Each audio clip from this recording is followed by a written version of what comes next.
ingeniera Esther Vargas. Chan, bienvenidos a Consultorio de la Construcción. Hoy hablaremos sobre los contratos de obras públicas y el arbitraje. Para esto tenemos nosotros como invitado al presidente del directorio del Centro de Arbitraje del CD Lima del Colegio de Ingenieros del Perú, el ingeniero Néstor Guamán Guerrero. Él nos va a acompañar dentro de unos instantes. Volvemos.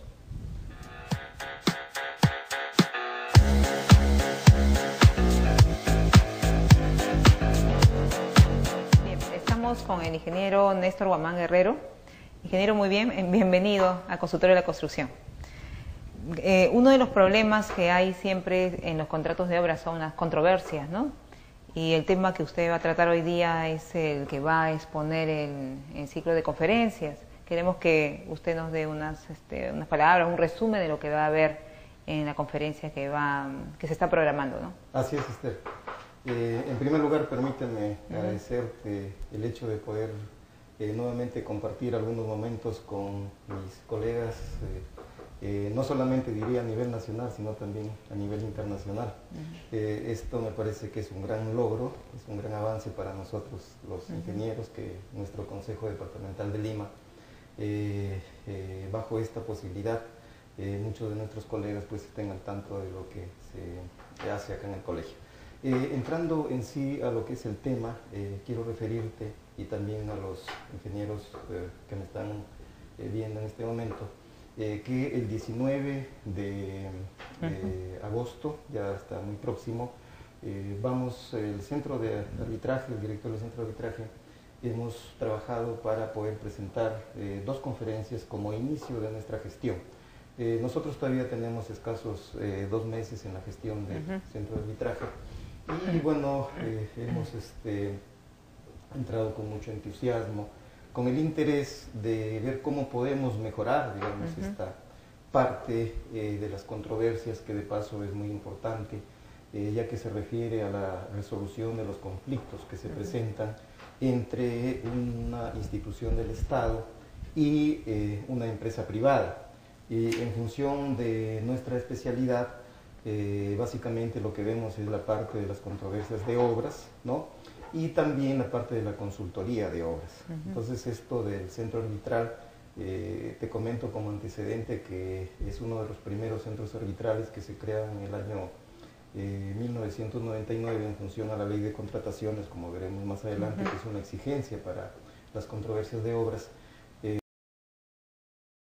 con mucha experiencia, con 400, un poco más de 400 miembros árbitros, ¿no? Básicamente distribuidos entre ingenieros y abogados. Claro, qué bien. Y vienen, ¿qué cosas queríamos ya entrar, ¿no? Empezar a ver el tema? ¿Qué es el arbitraje, no? Sí. ¿Y en qué se diferencia de arbitraje y peritaje? Perfecto, me parece una excelente pregunta. Te comentaba al inicio que según la ley de contrataciones, hay la exigencia de que todas las controversias que se generan dentro de la firma de un contrato, que como te comentaba se refiere a contratos entre una entidad del Estado y una empresa privada, llámese un contratista, ya sea consultor de obras o ejecutor de obras, tiene que resolverse esta controversia, esta discrepancia a través del arbitraje. O sea, no queda otra alternativa. Antes de 1999 que salga esta ley de contrataciones, estas controversias se resolvían, pero en el fuero judicial. Entonces, como todos nosotros sabemos, en el fuero judicial pues hay, en primer lugar, que los jueces tienen demasiada carga procesal. Entonces, al tener excesos en las cargas procesales, estos procesos demoran demasiado, ¿no? Y las experiencias están que demoran 5, 8 y hasta 10 años. Por lo tanto, los vuelven mucho más costosos, ¿no? Y de ahí es que en función de ello, la ley de contrataciones establece la obligatoriedad que estas controversias, llámense pues ampliaciones de plazo, adicionales de obra en una primera etapa, resoluciones de contrato, intervenciones de obra, y bueno, todo lo que pueda darse dentro de estos procesos tiene que resolverse a través del arbitraje. De ahí la importancia y de ahí la necesidad también que nuestro colegio participe directamente, ¿no? Porque básicamente, tú sabes, las obras las ejecutan los ingenieros, ¿no? Y las entidades del Estado para eso la requieren, y es nuestro interés que esto se resuelva, ¿no? Básicamente bajo el criterio de que los arbitrajes ya no deben demorar 5 o 6 años con Poder Judicial, sino máximo 1 año, entonces debe ser ágil, ¿no es cierto?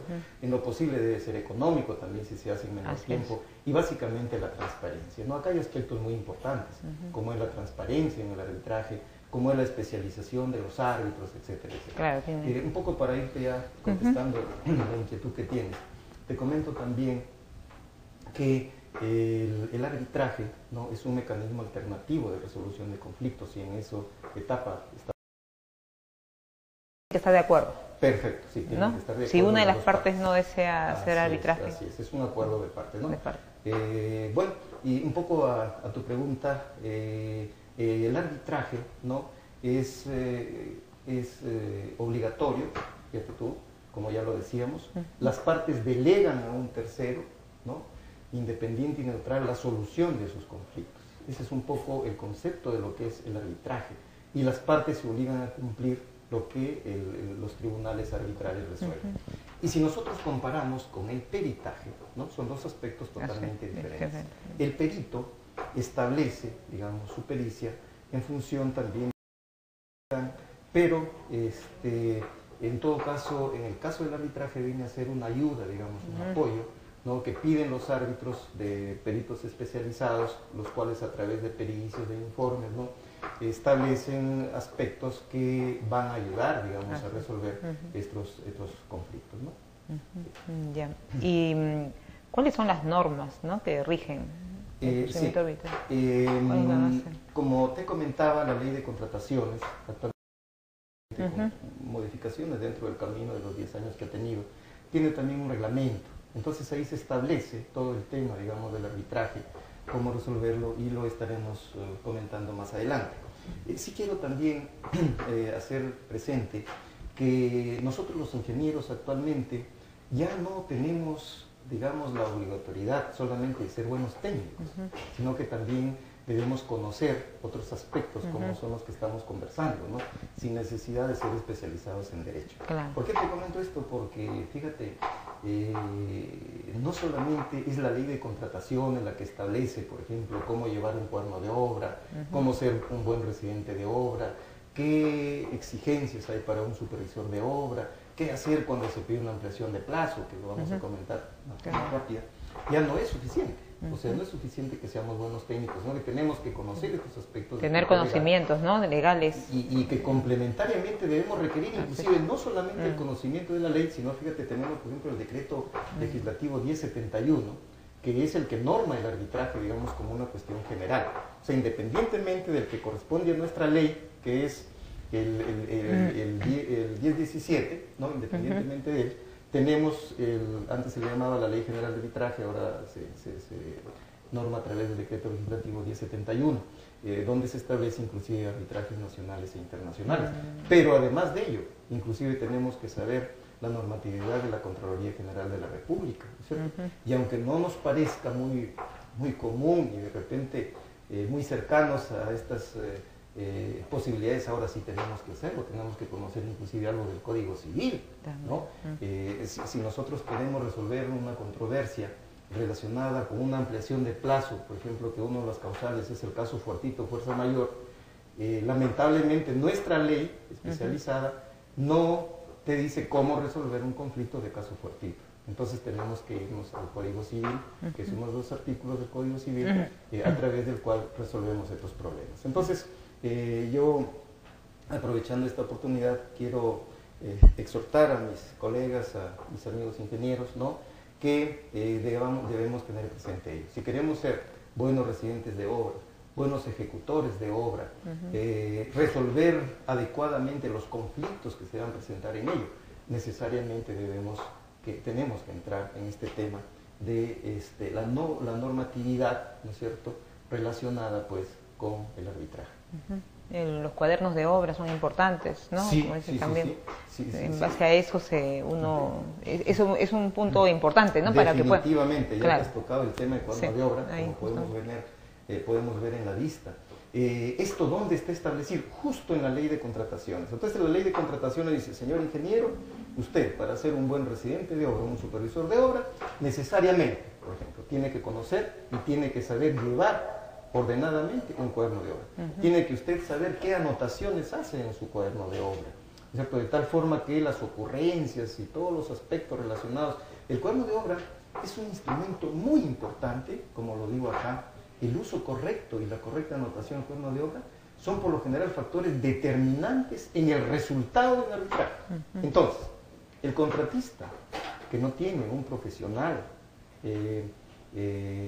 conocedor, digamos, de esta ley, de la normatividad en general, de lo que viene a ser la posibilidad que surja una controversia posterior, inclusive a la ejecución de la obra, y no sabe hacer las anotaciones, tiene muchas posibilidades que cuando inicie un proceso arbitral pueda perder, digamos, este proceso arbitral. O también la entidad, ¿no? Porque nosotros sabemos que, por ejemplo, el ingeniero residente es el responsable o es el representante del contratista y el ingeniero supervisor es el representante de la entidad, ¿no es cierto? El propietario de la obra, quien contrata al contratista, llámese, en nuestro caso, el Ministerio de Transporte, el Ministerio de Vivienda o cualquier institución del Estado que ejecuta obras o manda a elaborar proyectos o supervisa obras a través de consultorías.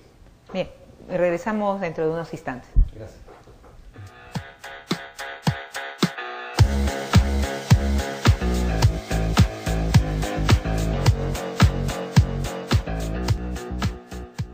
Estamos con el ingeniero Néstor Guamán. Estábamos, ingeniero, en el cuaderno de obra, ¿no? Ahí nos quedamos. Sí. Claro, tema interesantísimo, como vimos antes de la pausa. Hay la necesidad, como decía, que el residente de obra y el supervisor sepan llevar el cuaderno de obra, como estamos viendo en la lista en la pantalla.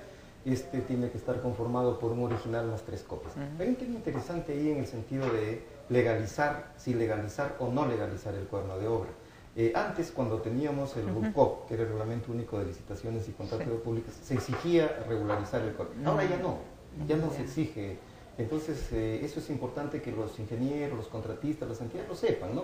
En casi la mayoría de los arbitrajes que yo he participado, casi todos encuentro que el cuaderno de obra está legalizado. Yo creo que es un gasto inútil, porque no es necesario. Realmente ahora ya no hay la exigencia. O sea, cuando viene esta ley de contrataciones, desaparece, ¿no? Sino que ha quedado, digamos, como una especie de costumbre, ¿no? Y dicen, no, hay que legalizar el cuaderno de obra. Y 3 copias, o sea que por cada suceso, evento, hay que escribir en los 3. Exactamente, o sea, es un original y 3 copias. Ah, ya, original. Entonces, y 3 una vez que tú escribes, digamos, sacas una copia para la una entidad, una para el contratista, otra para el supervisor, ¿no? Y el original siempre debe quedar en obra. Eso también es muy importante, porque a veces agarra el supervisor y se lleva el cuaderno, y no es así. Mientras la obra está en ejecución, el responsable, ¿no?, de resguardar, digamos, el cuaderno de obra es el contratista a través de su residente. Entonces no puede moverse el cuaderno de obra de la obra, por eso se llama cuaderno de obra, ¿cierto? En cambio ya, se apertura cuando se entrega el terreno, cuando se inicia la obra, y se cierra cuando se termina definitivamente la obra, o sea, cuando ya la obra ha sido recepcionada, ¿no? Y ha habido, por ejemplo, observaciones, estas ya han sido levantadas, o sea, tiene que hacer una recepción definitiva. ¿En el cuaderno de obra se tiene que hacer las observaciones? Todo esto se va anotando en el cuaderno de obra. El que recibe la obra también tiene que anotar ahí en el cuaderno. Así es.